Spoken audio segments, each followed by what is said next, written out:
Amados hermanos, que tengan un buen día en el Señor. Este canal virtual de Estudio de las Epístolas tiene como propósito la edificación de los creyentes en Cristo Jesús que, en cualquier lugar, invocan el nombre de nuestro Señor y Salvador Jesucristo, a través del estudio sistemático de las epístolas de los apóstoles del Señor contenidas en el Nuevo Testamento. Deseamos compartir contigo las Escrituras tal como dice la carta a los Efesios capítulo 4, verso 12, a fin de perfeccionar a los santos para la obra del ministerio, para la edificación del cuerpo de Cristo. Que el Señor les bendiga ampliamente en este día.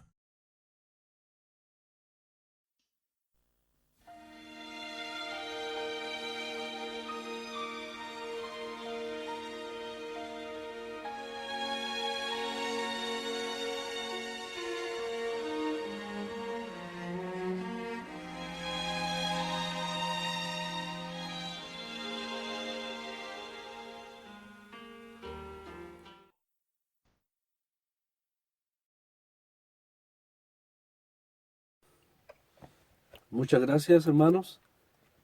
Estamos agradecidos siempre al Señor por la posibilidad que nos concede de poder avanzar en este estudio de la carta. Han ido pasando los meses y la gracia del Señor nos ha ido dando fuerzas. Por allá, por el mes de abril, en la ciudad de Calama, comenzaron estos estudios. Era en el círculo bien privado de la asamblea, pero el Señor ha permitido que otros hermanos más se vayan incorporando. Así que vamos a seguir avanzando con la ayuda del Señor en el capítulo 4 de Filipenses. En esta oportunidad vamos a leer el verso 6, aunque el verso 6 ya lo consideramos el lunes pasado, pero vamos a leer para introducirnos en el contexto. Dice el verso 6 de Filipenses capítulo 4, por nada estéis afanosos, si no sean conocidas vuestras peticiones delante de Dios en toda oración y ruego, con acción de gracias. Y la paz de Dios, que sobrepasa todo entendimiento, guardará vuestros corazones y vuestros pensamientos en Cristo Jesús. Por lo demás, hermanos, todo lo que es verdadero, todo lo honesto, todo lo justo, todo lo puro, todo lo amable, todo lo que es de buen nombre, si hay virtud alguna, si algo digno de alabanza, en esto pensad. Lo que aprendisteis y recibisteis y oísteis y visteis en mí, esto haced, y el Dios de paz estará con vosotros. Hasta aquí nomás la palabra del Señor. Es una forma natural, ¿no es cierto?, en que termina el párrafo. Claramente el verso 10 comienza con otro tema el apóstol, pero es una manera maravillosa como termina toda esta primera sección del capítulo 4 hasta el verso 9, donde el apóstol deja frente a nosotros la bendita realidad del Dios de paz con nosotros.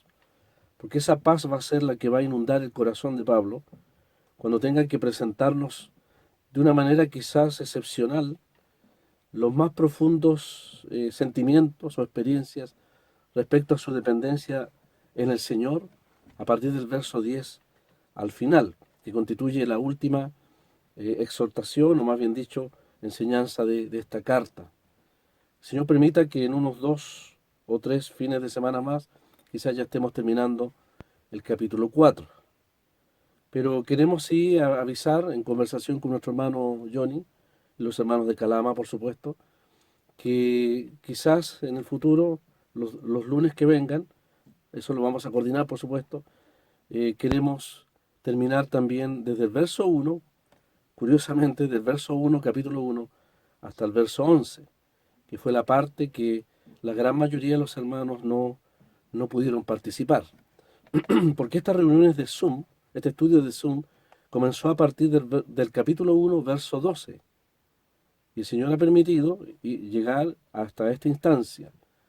Así que aquellos que tengan paciencia, al final del capítulo 4 vamos a terminar del verso 1 al verso 11, si el Señor lo permite, para que de una vez por todas, por primera vez en nuestra vida, es lo que converso siempre con Johnny, terminemos algo, terminemos algo. Aquellos hermanos que aman las Escrituras, que enseñan la palabra de Dios, concordarán conmigo que a veces nunca terminamos algo. La palabra de Dios es tan abundante, es una fuente inagotable realmente, que a veces un texto o un pasaje de la palabra nos lleva a considerar otras porciones y finalmente nunca logramos terminar completamente algo, especialmente cuando se trata del estudio de una epístola.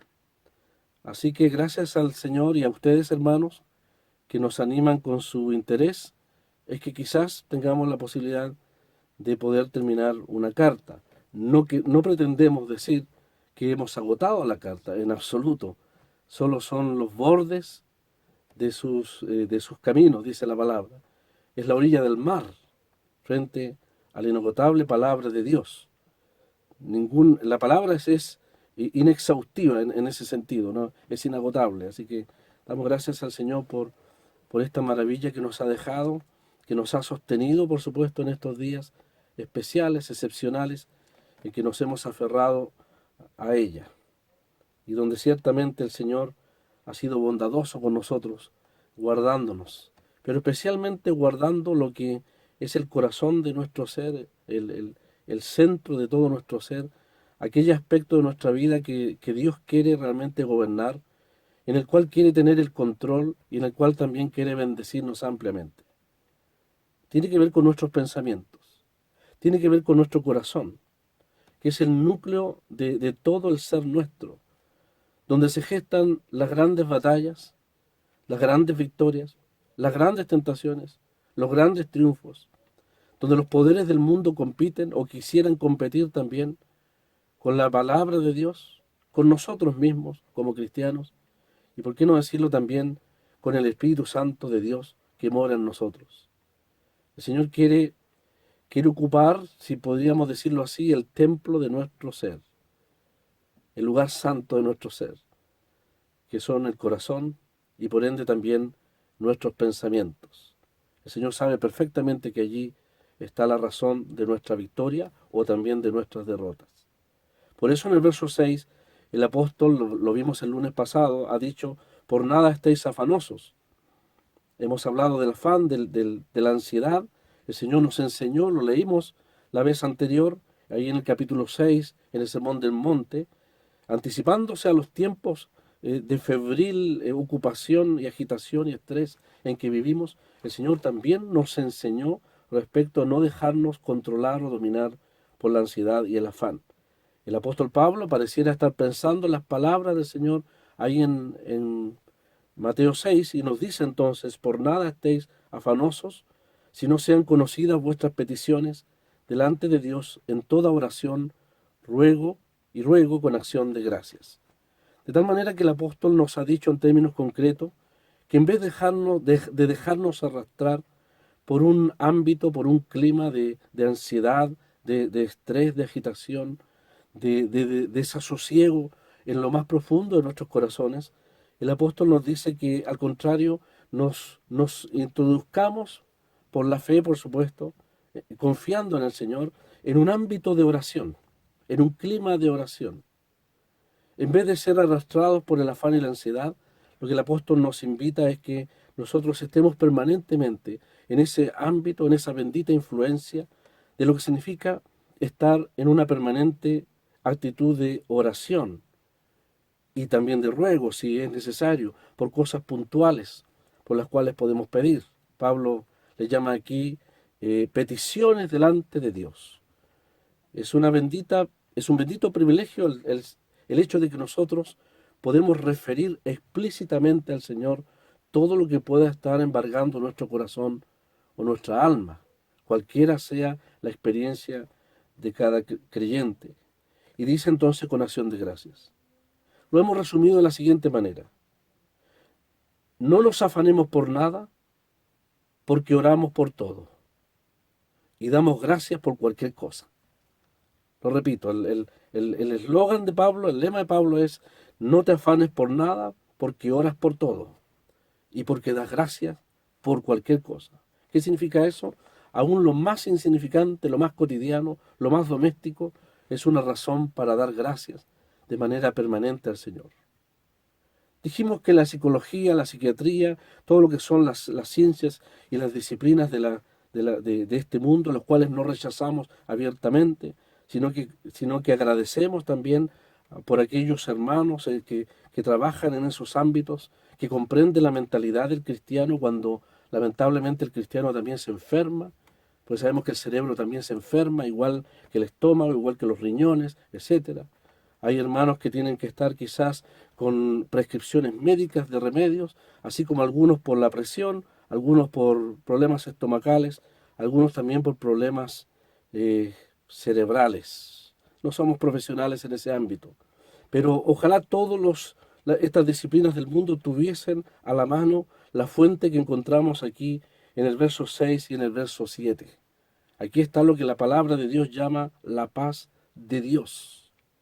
La paz de Dios que puede alcanzar las profundidades del corazón humano, que puede realmente llegar allá más profundamente, en las necesidades, en los conflictos y problemas espirituales en los cuales el creyente pudiese estar. Los asuntos médicos de los problemas físicos de la mente y del cerebro tienen su ámbito, su disciplina. Pero hay un ámbito que solo Dios tiene, y que, vuelvo a decir, el mundo con toda su ciencia y avance pudiese tener, y que el creyente, gracias a Dios, tiene. Y es lo que el apóstol aquí llama la paz de Dios. Habla aquí también del hecho de que la oración, el ruego y la acción de gracias son realmente el medio por el cual el creyente puede depositar, descansar en el Señor todo lo que pudiese afligir su alma. Tal como el apóstol Pedro dice: y la paz, dice, echando toda ansiedad, toda vuestra ansiedad sobre Él, dice, porque Él tiene cuidado de vosotros. Por lo tanto, hay una responsabilidad nuestra, que es una invitación a la vez, en el verso 6, donde somos llamados a referir al Señor todo lo que pudiese estar inquietando, afanando o provocando ansiedad a nuestro corazón y a nuestros pensamientos. Eso es la responsabilidad nuestra. Le hemos llamado la invitación, el privilegio nuestro. Pero en el verso 7 está la respuesta a la acción nuestra, está la promesa del Señor, que es infalible. En el verso 6 nosotros echamos todo el afán sobre el Señor. En el verso 7 el afán de Dios es procurarnos la paz en nuestro corazón, si podemos decirlo así. El trabajo, la responsabilidad del Señor, y en eso nunca falla, es infundir en el corazón del creyente lo que aquí el apóstol Pablo llama en el verso 7 la paz de Dios, que tiene el poder y la capacidad de guardar, dice, vuestros corazones y vuestros pensamientos. Así que frente a nosotros, hermanos, una preciosa porción, por un lado una invitación y por otro lado también una promesa. De tal manera que Dios está garantizándonos prácticamente que la derrota del afán, de la ansiedad, que el fin del desasosiego, que el fin de la tormenta en nuestros corazones está garantizado por el Señor. Afuera puede estar el huracán rugiendo, afuera puede estar la tempestad y las olas tratando de inundar nuestra barca, como los discípulos allí en el mar de Galilea. Pero dentro de la barca, estando el Señor de paz, infundiendo la paz, realmente no importa cuán fuertes soplen los vientos, ya sea de salud, circunstancias inesperadas, dificultades, conflictos, necesidades que nos asaltan de una manera imprevista. Ahí nosotros en la barca con el Señor podemos tener una completa paz, admirable paz, que el apóstol Pablo aquí le llama una paz que sobrepasa todo entendimiento. El entendimiento que el mundo jamás podrá tener, lo podemos experimentar realmente nosotros, los creyentes. Hermanos, en estos minutos que nos quedan voy a remitirme a los apuntes. Vamos avanzando, queremos avanzar. Creo que el verso 8 tiene bastante material que considerar, y sé que los hermanos seguramente lo han considerado más de alguna vez, así que vamos a ir avanzando con los apuntes. Si llegan las 9, como hemos sugerido, con toda libertad desconéctese si tiene que hacer, si no, puede mantenerse conectado hasta que terminemos en unos minutos después de las 9 quizás este precioso texto, verso 7 y verso 8 que el apóstol presenta ante nosotros aquí. Podemos decir entonces, hermanos, que esta paz, la paz que habla el apóstol Pablo acá, no depende, como lo sabemos, de las circunstancias que puedan estar suscitándose a nuestro alrededor. No depende de esa circunstancia porque simplemente no es una paz humana. Porque la paz humana o todo lo que el mundo pueda lograr es absolutamente inseguro, es efímero, como lo sabemos. Nadie sabe lo que sucederá mañana, pero sí nosotros podemos tener absoluta seguridad en aquel Dios que sí conoce nuestro futuro, nuestro presente y nuestro futuro. David lo grafica en el Salmo 23 cuando dice: aderezas mesa delante de mí en presencia de mis angustiadores. En el contexto del Salmo 23, en ese trasfondo oscuro de persecución, de tramas de parte de los enemigos de David, de destruirle, de tenderle lazos y trampas, David lo grafica como una mesa de comunión en medio de un verdadero huracán de tramas humanas en contra de él. Es la comunión de David con su Señor, con su Dios, en medio de la adversidad. Aún el Señor Jesús, nuestro amado Salvador, también nos da ejemplos de lo que significa ese descanso, esa confianza plena en su Padre, como experimentó aquí en la tierra. Nosotros somos testigos de cuando el Señor estuvo ahí en el jardín de Getsemaní, cuando toda una turba vino para apresarle. En esa noche de dolor, la noche de mi espanto que llama el profeta, el Señor pudo tener la calma, la tranquilidad que solamente infunde la paz de Dios, como para sanar la oreja del mismo Malco que fue cortada por el exabrupto, ¿no es cierto?, del apóstol Pedro. Aún en el aposento alto, antes de salir a enfrentar la muerte por nosotros, a entregar la vida por nosotros, el Señor fue capaz de cantar el himno, nos dice la palabra. Él cantó el himno, seguramente el Salmo 118, de tal manera que cuando levanta esa copa y ese pan, que son la expresión de su propia vida que habría de dar por nosotros, en ningún caso lo estremece o lo inquieta o lo perturba. Ninguna de las circunstancias que él sabe plenamente que habrían de acaecer sobre su persona. Él se aferró plenamente a la confianza en su Dios y en su Padre. La gran lucha del adversario era tratar de meterse allí, en ese templo santo, que era la mente del Señor, que lo que podríamos llamar era su corazón, su mente. En esa cabeza santa que a veces cantamos fue ensangrentada, que fue objeto de dolor y de saña. Allí había un verdadero lugar santísimo de los pensamientos, de la mente de Cristo, que para Dios su Padre era su lugar santísimo. Dios moraba plenamente en Jesús el hombre perfecto, en el Hijo de Dios. Nunca el enemigo fue capaz de penetrar ese ámbito sagrado, santo, de la mente del Señor. Un autor cristiano hace muchos años atrás graficó la salida del Señor llevando su cruz, como mirando él hacia un verdadero cráneo que se proyectaba frente a su vista.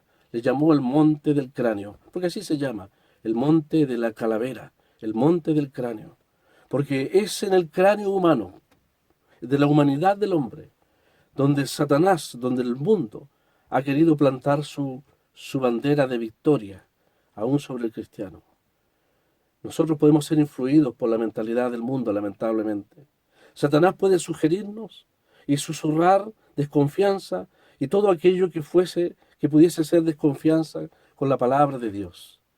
Pero cuando se trató de nuestro amado Salvador, nunca la mentalidad del mundo, ni las sutilezas satánicas, ni aun la misma tentación fue capaz de penetrar aquel ámbito tan sagrado como es, y lo digo con reverencia, el cráneo, la cabeza, la mente, el corazón del Señor.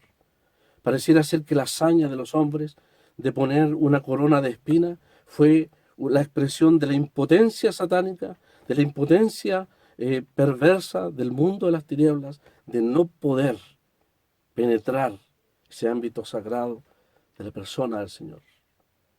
Porque si había alguien que jamás expresó afán, sino que en todo momento oraba y oraba y rogaba, como nos dice Hebreos 5, que Cristo los días de su carne, ofreciendo ruegos y súplicas con gran clamor, al que le podía librar de la muerte. Claro, eso a veces lo aplicamos a Getsemaní, pero lo entendemos también como la actitud permanente de la vida del Señor.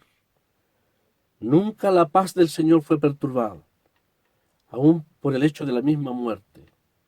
Qué experiencia, qué ejemplo del Señor de confianza absoluta en su Dios y en su Padre. El mismo que dormía sobre el cabezal de la barca y que se levanta para detener la tempestad que a tantos corazones puede agitar, es el que en la cruz del Calvario, y aún al enfrentar la muerte, se sostuvo en la paz del Señor. La palabra de Dios abundaba abundantemente en su corazón. Aún en la cruz, el Señor no dejó que sus pensamientos, su mente divagara en la angustia de su dolor y de su clamor, sino que sabemos que aún en las horas de tinieblas, el Señor citó la palabra de Dios. Su mente se ancló firmemente en lo único que nos puede dar sosiego, serenidad y pueden causar nuestros pensamientos de la manera más correcta cuando la aflicción o el sufrimiento llega a nuestra vida. El Señor clavó sus pensamientos en la palabra de Dios. Y aún en el mismo desamparo fue capaz de citar un salmo, el Salmo 22, cuando él dijo, Dios mío, ¿por qué me has desamparado? En la tentación no usó sus propias ideas, citó la palabra de Deuteronomio. En el comienzo de su ministerio cita la palabra. Al final de su ministerio, en la misma cruz, cita la palabra. Y aún al entregar su espíritu, cita un texto bíblico. Padre, en tus manos encomiendo mi espíritu, que es un texto también de los Salmos. Y cuando dice consumado es, lo sabemos, cita el Salmo 22, que dice al final que se anunciaría que todo ha sido hecho, todo ha sido terminado. Por lo tanto, el Señor también pone el ejemplo para nosotros de lo que significa guardar nuestros corazones y nuestros pensamientos, no cuando hay paz o bonanza, sino cuando se levante sobre nosotros esas grandes tempestades que nunca sabemos en qué momento pueden venir. Pero no importa en qué momento vengan, hay una promesa de Dios de acudir inmediatamente en el verso 6 para clamar, rogar en ese ámbito de oración y dependencia, echando toda nuestra ansiedad sobre Él, pero a la vez está la promesa del Señor de infundir esa paz necesaria, si es necesario la guía, si es necesario la omnipotencia de Dios para cambiar las circunstancias que nos inquietan, pero si no, ahí está la paz prometida de parte del Señor. Qué gran ejemplo del Señor. Fue capaz de cantar el himno en la hora de mayor oscuridad, ahí en el aposento alto. Esa paz de Dios claramente es una paz divina. Es celestial, es perfecta. Es lo que podríamos llamar, hermanos, el sentir de descanso, de contentamiento también, que expresa una real armonía con el corazón y con la mente también de Dios. Es una paz que se sostiene, dice aquí el apóstol, sobre toda experiencia humana, aún sobre toda circunstancia. La mente y el alma del inconverso, el corazón del inconverso, lo hemos dicho, jamás podrá conocer por experiencia esto que nosotros como creyentes tenemos acceso, que es la paz de Dios. Pero si el creyente tiene la capacidad espiritual otorgada por el Señor, por Dios, para realmente experimentar esa paz y de una manera muy, muy profunda. Cuando dice aquí el apóstol Pablo que sobrepasa todo entendimiento, nos sugiere que hay dos clases de paz. Lo hemos dicho, la paz humana que no tiene la profundidad de la paz divina, que puede ser elaborada por el proceso de pensamiento, de disciplinas humanas. Pero la otra paz es la paz de origen divino, que cuya fuente es Dios mismo. Es esa paz de la cual el Señor nos dijo, la paz os dejo, mi paz os doy. Y todos los hermanos concordamos en que la paz os dejo, claramente es la paz que nos reconcilia. Mi paz os doy y mi paz os dejo tiene que ver con esa permanente provisión del Señor para cada uno de los que son suyos. Dice el apóstol en el verso 7 entonces, la paz de Dios que sobrepasa todo entendimiento, guardará vuestros corazones. Esta expresión es realmente muy hermosa, tiene que ver con un término militar, como tantas veces el apóstol usa términos de guerra, como ha acudido permanentemente a metáforas, a ilustraciones de lo que es el ámbito de la lucha de un ejército, aquí en esta carta a los filipenses. Tiene que ver con los centinelas. Dios mismo es el centinela, que se pone ahí en la torre, en la almena de la torre, para vigilar nuestros pensamientos y también nuestros corazones, de aquellos que han acudido al Señor para descansar en Él. De tal manera que Dios es el que se pone ahí como gran protector. Una noche difícil para Abraham, después de haber derrotado a los ejércitos, dice la palabra, esa coalición que vino de Babilonia. Seguramente la inquietud, la preocupación inundó el corazón de Abraham. Y ahí en el capítulo, creo que el capítulo 15, sí, el Señor le dice, no temas, Abraham, yo soy tu escudo, yo soy tu escudo, y tu galardón será sobremanera grande. Claro, él habría rechazado las ofertas de las riquezas de Sodoma, pero el galardón sería mucho más grande en el Señor. De hecho, en ese capítulo 15, ustedes saben, recibió la justificación. Pero el Señor le dijo, yo soy tu escudo. Por lo tanto, tenemos un centinela, uno que guarda nuestros pensamientos, y dice aquí nuestros corazones.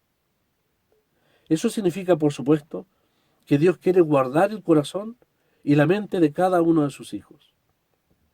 Es un gigante guardando la puerta de nuestro corazón. De tal manera que no importa cuán grandes sean los problemas, el Dios que infunde la paz es mucho más grande. Y por eso podemos dejar todo en las manos de Él. Descansar realmente en Él. Eso requiere de parte nuestra, lo ha dicho el apóstol, por supuesto, fe en sus promesas. En este mismo verso 6, que es una promesa, y el verso 7. Y también requiere la sumisión de nuestra voluntad para dejar a Dios actuar realmente en nuestro corazón y en nuestra mente. A Dios le interesa realmente controlar nuestro corazón con su paz, infundir su paz sobre nuestro corazón y también sobre nuestros pensamientos. Por eso es que el apóstol Pablo ha apelado a que la oración, el ámbito de oración, el clima de oración, los ruegos y las peticiones sean la manera en que nosotros podemos conseguir esa promesa de la paz que el Señor hace ahí en el verso 7. Nuestro Padre Celestial, nuestro bendito Padre Celestial, sabe todas las cosas, dijo el Señor ahí en el Sermón del Monte, antes que las pidamos. Y Él podrá responder a todas nuestras preocupaciones. Que si no fuese por esa paz, hay situaciones en la vida de los creyentes que nos hundirían realmente en una verdadera desesperación. Pablo sabía perfectamente lo que significaba esto de los guardias, esto de guardar. Él era guardado todo día y noche por un soldado romano. Es posible que esa ilustración la tomó de allí. Que así como habían hombres que le guardaban a él, así también había uno que es poderoso, hay uno que es poderoso, que puede guardar ese ámbito tan sensible, tan vulnerable, que es nuestro corazón y nuestros pensamientos también. De tal manera entonces, hermanos, que la paz de Dios que menciona aquí el verso 7, evita que los afanes descarrilen nuestros pensamientos.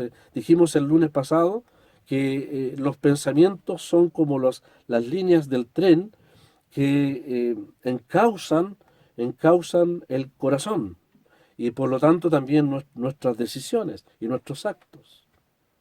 Los pensamientos son los que pavimentan el camino para que nuestra alma y nuestro corazón, nuestra voluntad, si usted lo quiere, pueda tomar determinaciones, buenas o malas, de acuerdo a lo que está embargando allí el ámbito de nuestro pensamiento, de nuestro pensar, de nuestras intenciones, de nuestros designios que son propios del corazón del hombre. Nuestras emociones y nuestros pensamientos realmente son esa línea de tren que puede encauzar la máquina, que nos puede llevar a un desastre total o bien nos puede llevar a aferrarnos a esta promesa de la paz de Dios.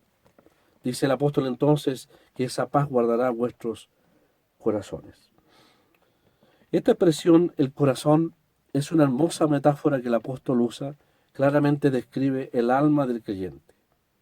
Donde lo sabemos está el asiento de toda nuestra actividad mental, emocional, moral, ahí está nuestra conciencia, ahí está nuestra voluntad también. Es el Señor el que desea guardar ese ámbito. Por eso es que Él promete en el verso 7, guardar nuestros corazones y nuestros pensamientos, con esa paz, dice la Escritura, que sobrepasa todo entendimiento.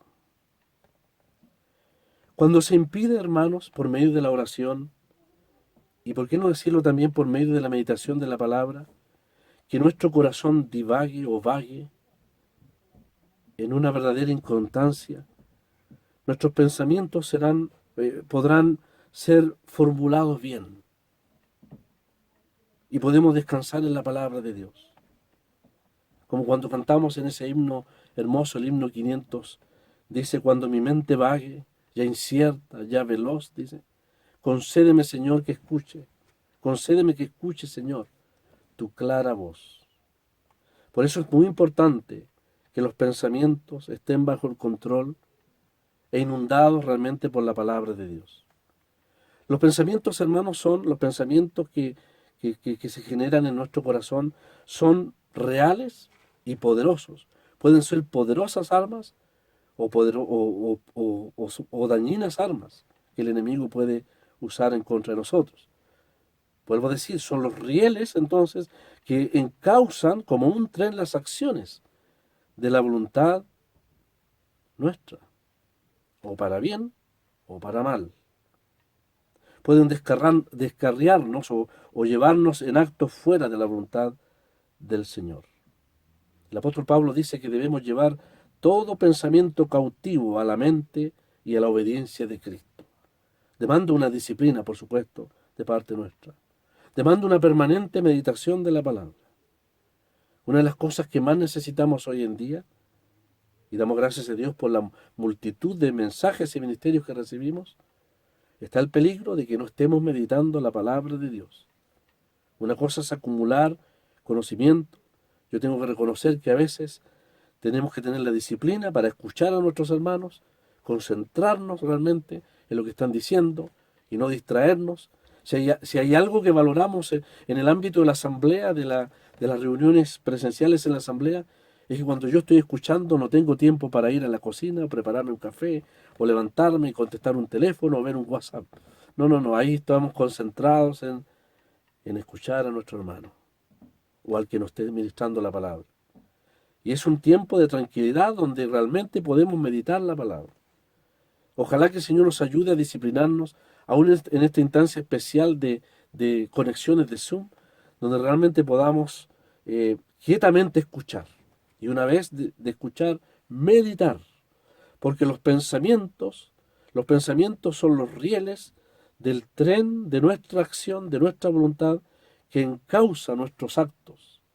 Por lo tanto, como vamos a ver, si permitimos que la mente y el corazón divaguen sin rumbo en medio de las dificultades que podamos estar pasando, claramente le podemos dar una oportunidad a Satanás o al mundo para que se aproveche de una mente inquieta, perturbada, ¿no es cierto?, sin un norte claro, con todos sus afanes y temores de meter todos sus engaños. La palabra de Dios, el Dios de paz son el ancla que sujeta nuestros pensamientos y corazones en el vaivén de las olas que puedan estar golpeando nuestros corazones. Es más, la palabra aquí dice en Cristo Jesús. Dice claramente, y esta es una expresión preciosa realmente, dice, guardará vuestros corazones y vuestros pensamientos en Cristo Jesús. Esa pequeña expresión, esa preposición que se dice ahí, en Cristo Jesús, habla del ámbito de influencia en el cual podemos mantener nuestros pensamientos. ¿Qué le parece? Nada menos que la persona del Señor.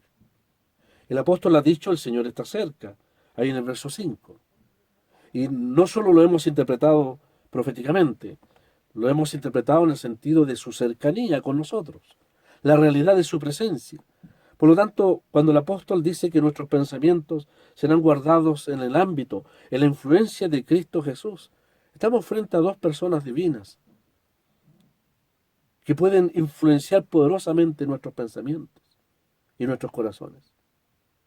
Dios con su paz, el Señor con su presencia. O también podríamos decirlo así, el Señor como fuente, objeto de nuestra meditación y ejemplo de nuestro gozo. Como el apóstol Pablo va a decir más adelante, nos va a dar por lo menos 8 cosas positivas en las cuales pensar. Y si no terminamos esta reunión, yo me adelanto con ustedes también en el sentido de que esas 8 expresiones positivas reflejan claramente la persona del Señor. Él encarna todo lo que el verso 8 nos recomienda el apóstol en el verso 8. Hay algo más puro, más honesto, más verdadero, más justo, más amable, más virtuoso, más digno de alabanza que el Señor. Pues si nuestros pensamientos y corazones deben estar firmemente anclados aún en medio de la tempestad, de las circunstancias que se susciten en nuestra vida, el apóstol dice que Dios guardará esos pensamientos en la bendita influencia de la presencia del Señor. Dios promete guardar nuestro corazón y pensamiento bajo la influencia y la comunión de Cristo mismo, del Señor mismo. Él es la garantía de nuestra paz. El enemigo quisiera que nosotros nos salgamos de ese ámbito donde nuestra mente puede anclarse firmemente. Pero la voluntad de Dios es que no sea así, sino que Él y el Señor Jesús, nuestro bendito Salvador, sea realmente, como hemos dicho, el sostén, el firme fundamento sobre el cual podamos nosotros encauzar nuestros pensamientos. En el verso 8, el apóstol Pablo dice, por lo demás, hermanos, todo lo que es verdadero, etcétera, dice al final, en esto pensar. Entonces, podríamos decir que la cercanía del Señor nos da también algo positivo en qué pensar.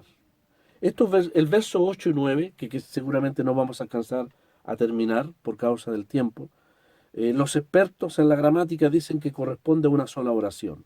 Sería interesante poder conocer el idioma y poder apreciarlo y mirarlo de esa manera tan hermosa. Es una sola oración que el apóstol plantea allí, y hay dos frases que son muy importantes. La primera es pensad y la otra es haced. Lo voy a repetir de nuevo. Pensad, haced. Lo que usted piensa, tarde o temprano se traduce en hechos. Lo que embargue sus pensamientos y corazón, sea la palabra, sea la carnalidad, sea la inmundicia, etcétera, eso le va a conducir a hechos. Los pensamientos son las líneas del tren que causan el carro de los hechos, de los actos. Y depende de donde nosotros nos encaucemos, es la paz de Dios o la persona del Señor, es hacia donde nuestros actos se van a conducir. De una manera reflexiva, inconsciente, nosotros no nos damos cuenta del poder que tienen los pensamientos al influir en los actos del creyente. Y Dios lo sabe perfectamente. De tal manera entonces que el pensamiento, podríamos decirlo así, que el pensamiento, como dice Proverbios 23, no sé si encuentra el texto, ahí en el Antiguo Testamento, en Proverbios 23:7, dice la palabra claramente que tal cual, que lo que el hombre piensa, tal es. Lo vamos a dejar ahí para que los hermanos, lo tengo aquí a la mano. Proverbios 23:7, un muy importante texto, dice lo siguiente: porque cuál es su pensamiento en su corazón, tal es él. Tal es él. ¿Acaso el Señor no nos dijo de la abundancia del corazón habla la boca? Y podríamos decir de la abundancia del corazón también son los actos, son el carácter que nosotros vamos a manifestar tarde o temprano. De ahí entonces que nuestros pensamientos son tan importantes. El control del pensamiento, el control o el gobierno de la mente es importante por 3 razones. Quizás con esto vamos vamos a seguir avanzando. La primera de ellas, pensar, lo vuelvo a decir, es poner los rieles para que el tren de las acciones pueda correr. Usted sabrá qué tipo de pensamiento, qué rieles pone en la locomotora de sus actos, delante de su corazón. En segundo lugar, el pensamiento tiene un efecto sobre todo el carácter de la persona. Si un hombre tiene malos pensamientos, si los está ahí acariciando permanentemente, si se alimenta con ciertas cosas, sin lugar a dudas, si son malos pensamientos, comienza a deteriorarse moralmente. Nuestro carácter toma la forma de los pensamientos internos del corazón. Si usted tiene pensamientos nobles, probablemente hará acciones nobles. Si es generoso, pensará generosamente. Sus acciones lo llevarán a aquello. Si es amoroso y tierno, se demostrará en sus actos.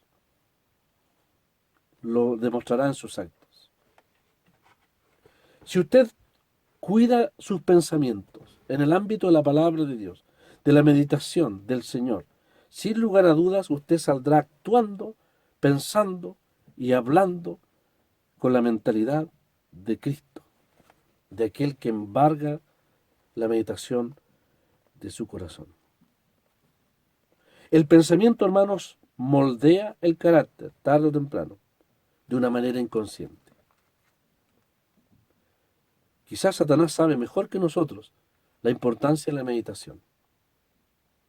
Por eso ataca el ámbito de la oración, el ámbito de la meditación, para que no tengamos el tiempo para que la meditación afecte nuestro carácter. La meditación de la palabra de Dios moldea también nuestros pensamientos y finalmente nuestra vida espiritual. Como el apóstol Pablo bien lo dijo ahí en Romanos 12, donde nos exhorta a que no dejemos que la mentalidad del mundo, ¿no es cierto?, el mundo nos ponga en su molde de su mentalidad, sino que nosotros podamos pensar de acuerdo a la mentalidad de la palabra de Dios. Ahí en Romanos 12:2, un gran texto de las Escrituras. El pensar también nos afecta cuando perseguimos nuestros ideales. El mundo ciertamente nos está bombardeando permanentemente con sus ideales, su filosofía y su mentalidad. Entonces debemos tener una guardia en la puerta de nuestro pensamiento. Dios ofrece como guardia de nuestros pensamientos y nuestros corazones. Esa fortaleza siempre querrá ser atacada por el enemigo, con dudas, con mentiras, con desconfianza, con engaños, a veces con pensamientos sucios. Por eso también, entre paréntesis, hermanos, es muy importante estudiar también la palabra de Dios, especialmente las epístolas del Nuevo Testamento, para aquellos nuestros hermanos que están conectados, que tienen responsabilidad en sus asambleas. Ciertamente es absolutamente imprescindible estudiar las epístolas, memorizarlas, meditarlas, para que cuando haya la necesidad de asuntos de la asamblea, nosotros podamos actuar o aconsejar de acuerdo a la mentalidad del Señor expresada en su palabra.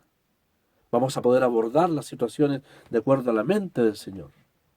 Pero si somos negligentes en la meditación y en el estudio de la palabra, difícilmente podamos adquirir esa habilidad espiritual de pensar, de actuar y de obedecer lo que el Señor dice a su palabra. Si acariciamos pensamientos impuros, ¿qué es lo que va a suceder? Nos vamos a convertir en personas impuras. Nuestros pensamientos, entonces, hermanos, son los telares que forman la vestimenta de nuestra forma de ser.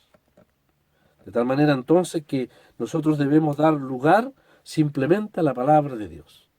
Sabemos, entonces, que está en medio de la aflicción, del afán y la ansiedad, está la oración, está el ruego, está la libertad de poder referir todo al Señor. Dios nos promete, entonces, guardar nuestros pensamientos y nuestros corazones. Pero a la vez también es nuestra responsabilidad. En el verso 8, colaborar con Dios. Esto es algo que no puedo explicarlo más allá. Es algo grandioso. Por un lado, Dios es el guardia que garantiza nuestra paz, nuestra serenidad. Pero es una moneda de dos caras. Es la obra de Dios infundiendo la paz. Pero en el verso 8 también es la responsabilidad nuestra. De permitir. El Señor no va a violentar nuestra voluntad. Pero Él nos exhorta en el verso 8 a que ocupemos nuestra mente en aquello que es realmente de Cristo. Entonces podríamos preguntarnos en qué pensar. En primer lugar, todo lo que es verdadero. Capítulo 4, verso 8. Dice, todo lo que es verdadero. Todo lo que tiene que ver con la verdad. Ya sea en el ámbito de la vida, de la política, de los negocios, de las relaciones los unos con los otros. La vida cristiana debe caracterizarse por una verdad permanente en todo momento. Todo lo que es el error, lo oculto, lo ficticio, lo engañoso, debe ser dejado a un lado. Estamos en tiempo en que aún las noticias, uno no sabe qué pensar, quién está diciendo la verdad o quién no. Pero gracias a Dios tenemos la palabra de Dios. ¿Cómo podemos saber qué es verdad en un mundo donde aún las personas quisieran escuchar mentiras solamente para vivir en un mundo de ficción? Bueno, tenemos la palabra de Dios, que es la verdad. Dice además todo lo honesto. Lo honesto se refiere a lo que es venerable, lo noble, lo de buen nombre, lo que es serio, lo que es digno, lo que inspira reverencia, respeto. Al contrario, todo lo que es irrespetuoso debemos rechazarlo, todo lo ruin. El apóstol Pablo dice, truhanerías, ni aun se nombren entre vosotros. Todo lo que es de buen nombre. Lo que usted ve, lo que usted escucha, deben ser aquellas cosas que realmente calcen dentro de lo que dice aquí la palabra, lo que es honesto. Por ejemplo, yo me acuerdo cuando era niño que en la televisión mirábamos la familia Ingalls. Y hoy en día el mundo mira la familia Simpson. Yo creo que entiende la diferencia, ¿no es cierto? Una cosa es mirar la casa en la pradera, con todo lo que significa el respeto a la familia, a Dios, a los valores, a lo honesto, a lo serio, a lo noble. Y otra cosa es mirar la basura lo digo con respeto, perdóneme hermano la palabra, de la estupidez, de la banalidad, de lo sin razón, de una cultura reflejada en la familia Simpson. De hecho, yo a mis hijos nunca le permití ver la familia Simpson. Yo una vez le dije a mi hijo, prefiero que veas Dragon Ball Z que la familia Simpson. ¿Sabes por qué? Porque más peligroso es el engaño detrás de una máscara de risa y de gracia. Porque detrás de esa serie estaba el desprecio a las cosas de Dios, el desprecio al cristianismo, el desprecio a todos los valores de lo que es honesto. Más peligroso es el mal oculto que el mal explícito, al cual yo como padre puedo controlar. Por lo tanto, qué terrible, ¿no es cierto? Los hermanos saben que los autores de eso son judíos, que lejos de Dios están. Todo lo honesto. Yo no soy en contrario a la televisión, pero sí soy muy partícipe de que usemos la palabra de Dios lo más posible. Pero si usted va a ver algo, o va a ocupar un tiempo de distensión, ¿no es cierto? Por favor, hermano, busquemos aquello que sea lo honesto, lo justo, lo que tenga buen nombre. Está frente a mí el hermano David Jones Jr., aprovecho de saludarlo. Él sabe lo que significa la serie Hope Valley.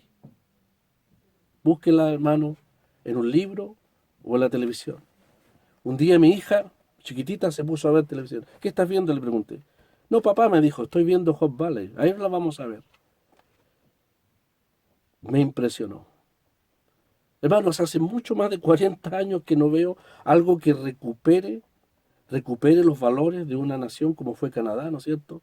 El respeto a Dios, la verdad, la palabra, ¿no es cierto? La palabra empeñada, todos esos valores que se han perdido completamente. Pablo dice que todo lo que tú ocupes la mente, ojalá sea siempre la palabra de Dios, que sea lo honesto. Dice aquí lo justo. Bueno, lo justo tiene que ver obviamente con todo lo que tiene, dejando a un lado todo lo que es la impiedad. ¿Cómo es posible que la gente pueda ver durante más de un año la vida de un narcotraficante? ¿Podría yo estar ocupando la mente en libros, en ver o en considerar la alabanza al pecado, a la maldad? Pablo dice todo lo justo. Además dice todo lo puro. Eso se refiere a lo casto, a lo consagrado, todo lo que es sin defecto o mancha moral. Sin lugar a dudas, la pornografía, el humor vulgar, las imágenes degradantes aún en el arte, en la publicidad, son cosas de las cuales el Señor dice que debemos desviar nuestros pensamientos, disciplinar nuestros pensamientos en la palabra de Dios.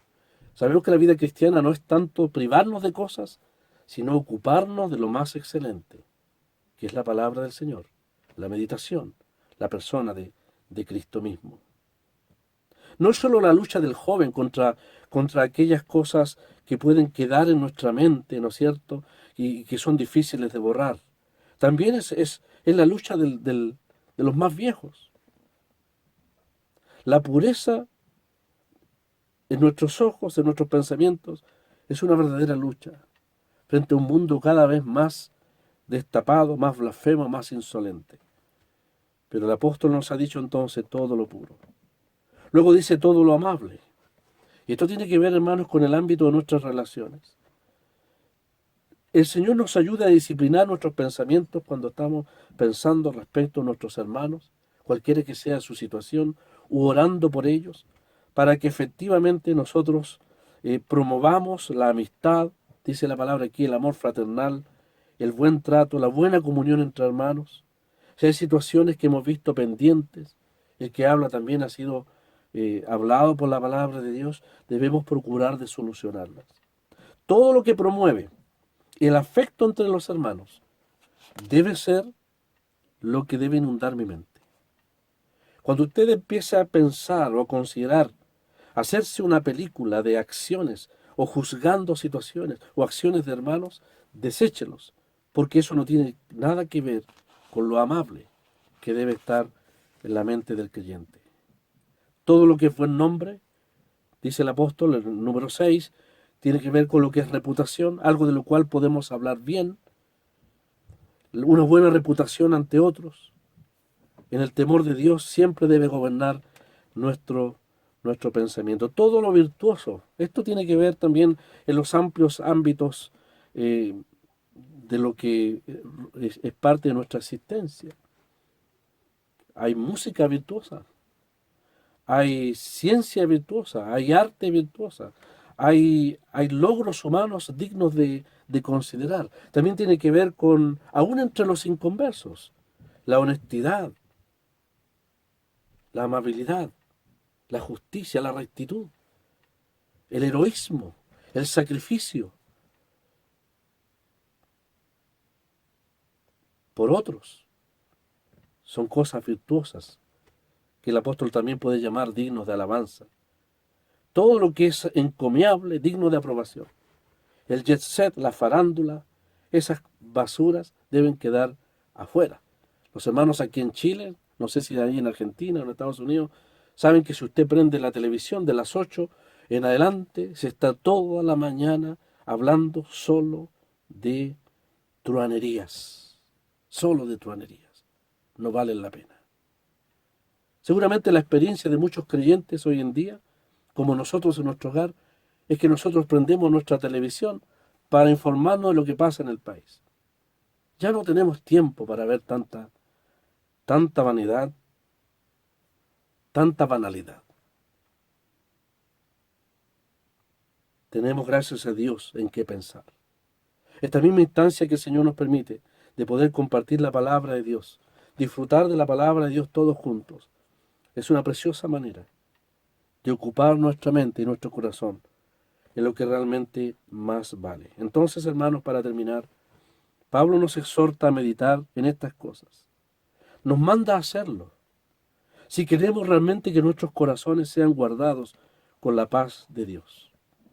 Estos 8 guardianes, estas 8 cosas positivas, deben estar a la puerta de nuestros corazones, como aquellos guardias, ¿no es cierto?, en los días del Antiguo Testamento que cuidaban las puertas del templo, para que nada inmundo pudiese entrar.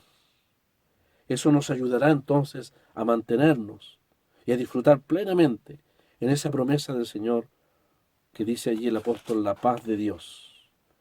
Pensar entonces en estas cosas, más que positivas, nos ayudará a ser más como Cristo. De una manera inconsciente, la meditación, los pensamientos, nos conducirán a actos, a actuar y a pensar, a una mentalidad como la del Señor. El mejor material para la mente, sin lugar a dudas, se encuentra en la palabra de Dios. Por eso la palabra debe abundar en nuestros corazones.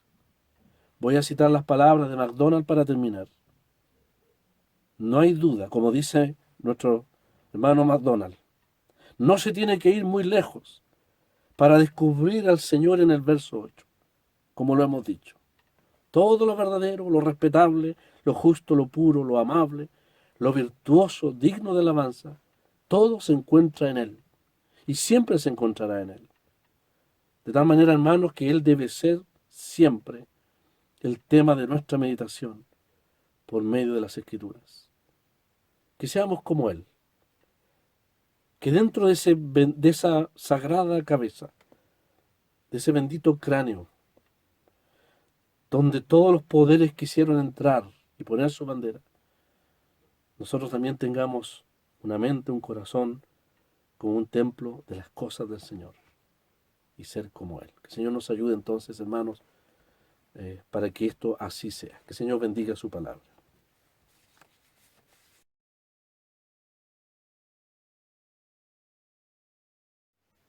Escudriña mi corazón, a ti me consagro, Jesús, concédeme un santo fervor, pues mi alma desea, pues mi alma desea, deseo tu luz.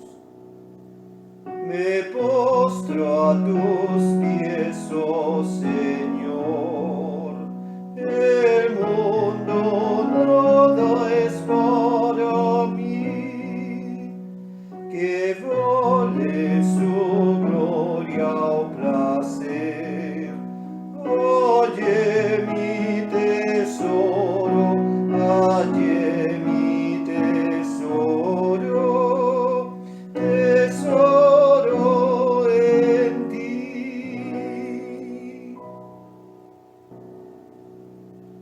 Confiado me entrego a ti, oh limpia todo mi corazón, transfórmalo mi Salvador.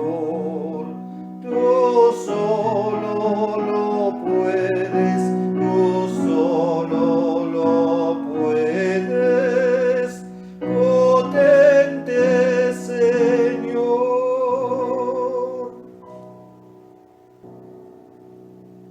Señor, recibí tu perdón, tu gozo y tu paz por la fe. Contigo soy ya vencedor. Aleluya al Señor, aleluya al Señor.